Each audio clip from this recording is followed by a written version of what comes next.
खौफनाक हवेली का राज। हवेली। शहर से दूर एक पुरानी हवेली खड़ी थी जिसे लोग भूतिया हवेली कहते थे। कहते हैं कि वहां अजीब घटनाएं होती थीं, रात में किसी के चलने की आवाजें, खिड़कियों का अपने आप खुलना बंद होना और अंधेरे में चमकती रहस्यमयी आंखें। अर्जुन, एक युवा पत्रकार, इन अफवाहों की सच्चाई जानना चाहता था। वह अपने दोस्त रोहन और सुरभि के साथ वहां जाने का फैसला करता है। तीनों रात के अंधेरे में हवेली के पास पहुंचते हैं। हवेली खंडहर जैसी लग रही थी, टूटी हुई दीवारें, जंग लगे गेट और अंदर घना अंधेरा। रहस्यमय संकेत। जैसे ही वे अंदर जाते हैं, दरवाजा अपने आप पीछे से बंद हो जाता है।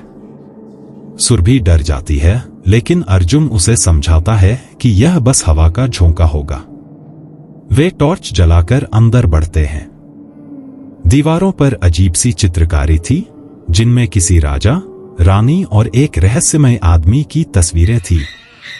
तभी उन्हें एक बूढ़े आदमी की परछाई दिखती है। वे चौकन्ने हो जाते हैं, लेकिन जब पास जाते हैं तो वहां कोई नहीं होता। रोहन दीवार पर एक पुरानी किताब देखता है जिस पर लिखा था, सावधान, यह हवेली श्रापित है। छुपा हुआ तहखाना। वे हवेली की ओर छानबीन करने लगते हैं। सुरभि को अचानक जमीन पर एक लकड़ी की पट्टी दिखती है जो बाकी फर्श से अलग लग रही थी। अर्जुन और रोहन मिलकर उसे हटाते हैं तो नीचे एक सीढ़ी नजर आती है। तीनों हिम्मत जुटाकर नीचे जाते हैं। तहखाना बहुत बड़ा था और वहां अजीब सी गंध आ रही थी।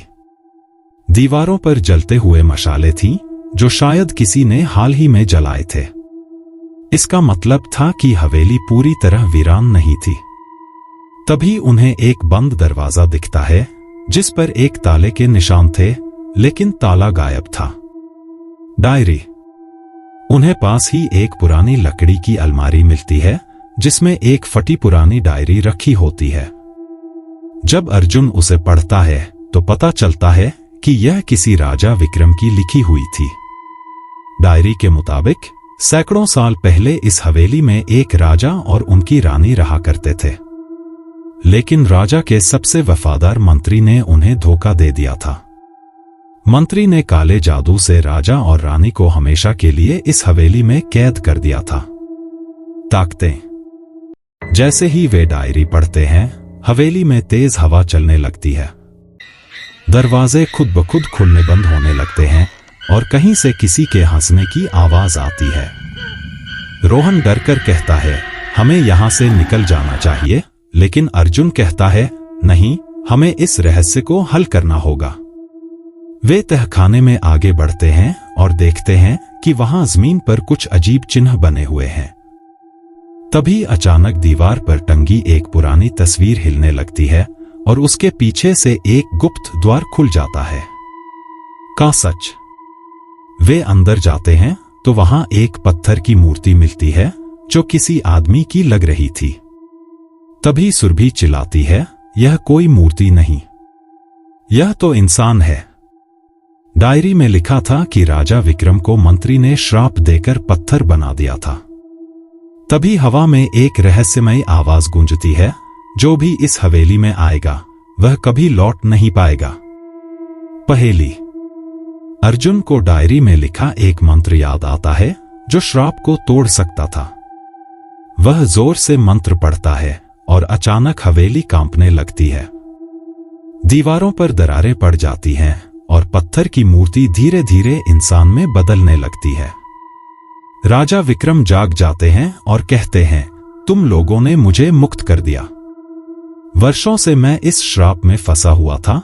तभी हवेली के फर्श पर एक बड़ा भंवर बनता है और उसमें से एक डरावना साया निकलता है। यह वही मंत्री था जिसने राजा को श्राप दिया था। संघर्ष। मंत्री जोर से हंसता है और कहता है, कोई मुझे हरा नहीं सकता, लेकिन अर्जुन को डायरी में लिखी एक और बात याद आती है, अगर हवेली के सबसे पुराने दीपक को तोड़ दिया जाए तो मंत्री की शक्ति खत्म हो सकती है। वे दौड़कर उस दीपक तक पहुंचते हैं, लेकिन मंत्री उन्हें रोकने की कोशिश करता है।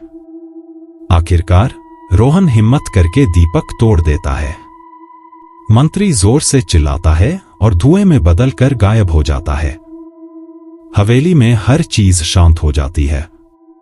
सवेरा राजा विक्रम तीनों दोस्तों को धन्यवाद देते हैं और कहते हैं कि अब वह अपने राज्य की आत्माओं को मुक्त करने जा रहे हैं।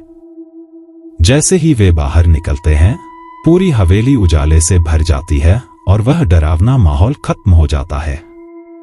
अर्जुन, रोहन और सुरभि ने एक बड़ा रहस्य हल कर लिया था। वे वहां से निकलते हैं, लेकिन अब यह हवेली उन्हें डरावनी नहीं लग रही थी।